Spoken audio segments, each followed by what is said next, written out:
Hi, and welcome to the show. Rate and review at kevinmd.com/rate. Subscribe at kevinmd.com/podcast. Today in the show, we have Jenica Cimino and Samira Lopez. Jenica is a quality improvement specialist. Samira is a psychiatric nurse and code care lead. We're going to talk about the Kevin MD article, Breaking the Cycle of Violence in Hospitals, the Role of Trauma-Informed Care.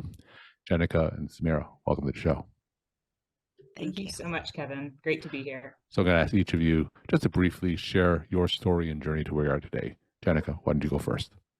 Sure. So I started my career in palliative care research. And for me, that model of compassionate, team-based care really set the bar for what healthcare could look like across the board. I then transitioned into quality improvement, and I'm now a systems improvement specialist who coaches executive leaders, physicians across specialties, nurses, and other healthcare workers in quality improvement and change management at an academic health system.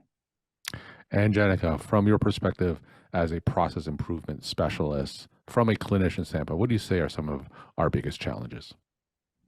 Oh, goodness. Just in general, I think solving problems from a system standpoint is probably one of the greatest challenges. And, again, that comes from a perspective of somebody who has been working in quality improvement for over a decade. And I think often, the right intentions are there, but making sort of systems improvement sustainable is really the biggest challenge. There are a lot of efforts that people try and fail, but for various reasons are not sustainable. And so I think really digging into how to make sustainable practices work for the long term.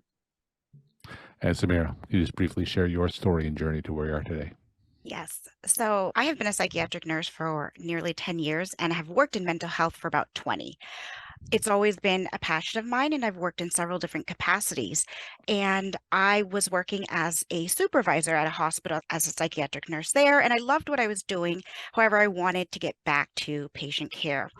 And I had implemented a program similar to what UCSF has at another hospital and found how successful it was.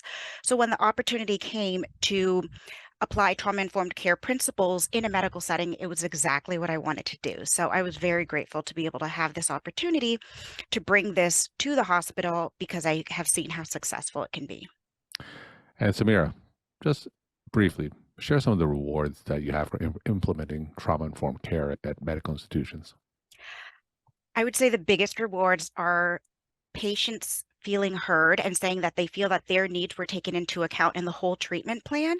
And also nurses feeling empowered that they now have the tools and skills to be able to support a patient that they previously didn't know what they were going to do with, and that overall it leads to a more collaborative approach. And for me, it's really rewarding that after being able to support them, they feel empowered to do those things on their own. And we're going to talk more about that in the Kevin MD article, Breaking the Cycle of Violence in Hospitals, the Role of Trauma-Informed Care. So Jenica, how did this article come together?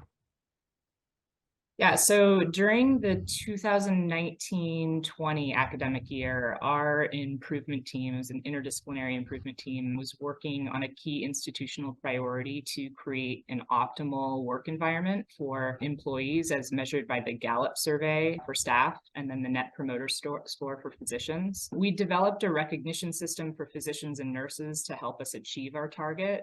But we soon learned that it wasn't our providers' successes, and I'm using provider broadly here just to include all clinical-facing healthcare workers, that needed recognition, but instead their lived professional experiences, namely the burden of feeling unsafe at work. And the Gallup measurements, which we had relied on, were not systematically measuring provider safety.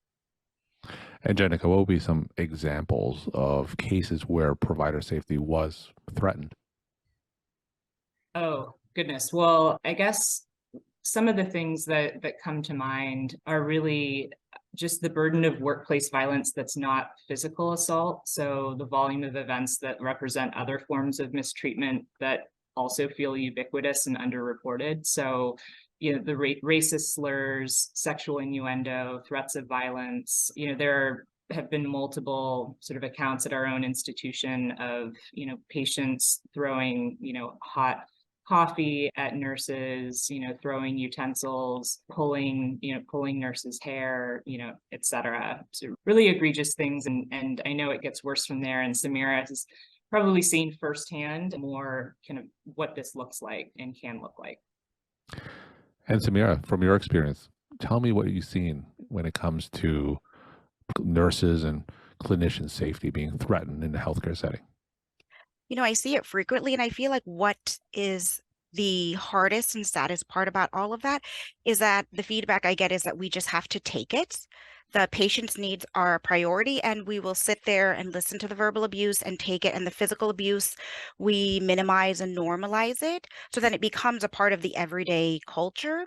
And that is the hardest part. And that's the culture change we really want to work on as well, is because there is a way to safely provide care for patients while still making it a safe environment and helping everybody be able to do that. And, to see it in a new frame where it is not necessarily acceptable and they don't have to take it. And there are ways to safely set limits and be able to provide all of the support that the patient needs.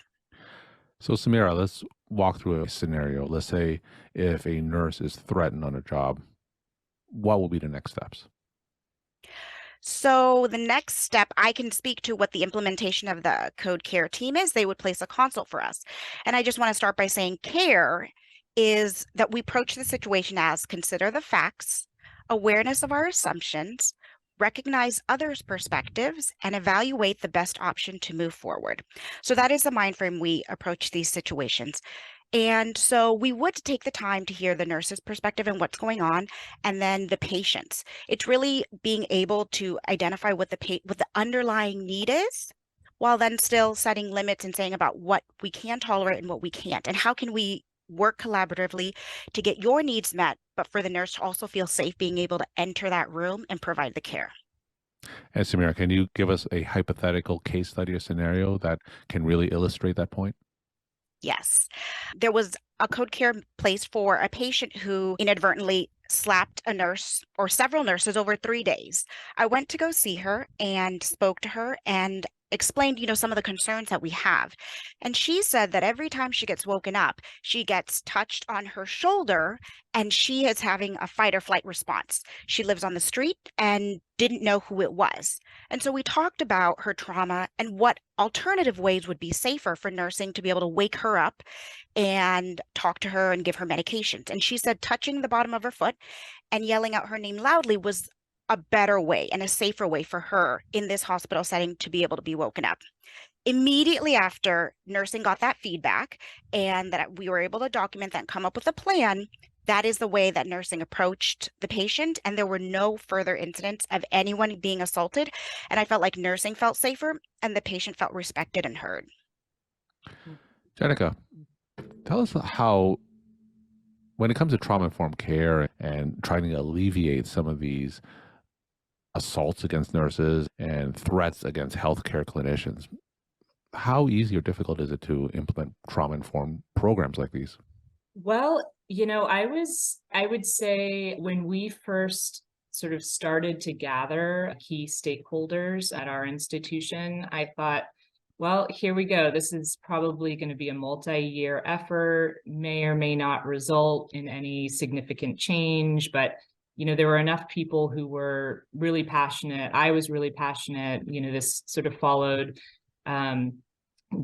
George Floyd's murder and others. And there was a really sort of, mighty group of people who were, really passionate about sort of anti-racist care, trauma-informed care. And I think the key was really gathering all of the right stakeholders and getting executive leadership involved. And we were lucky that our executive sponsors were also really passionate about this and supportive. And so they supported training for, a group of us, and then they launched this pilot. And the pilot has been really successful. We've collected, really compelling data. It's expanded. I hope it just continues to expand. But I've been really encouraged by how quickly this all happened. I mean, it was within a year that we had a pilot launched, which was really remarkable for, a very large bureaucratic institution like ours.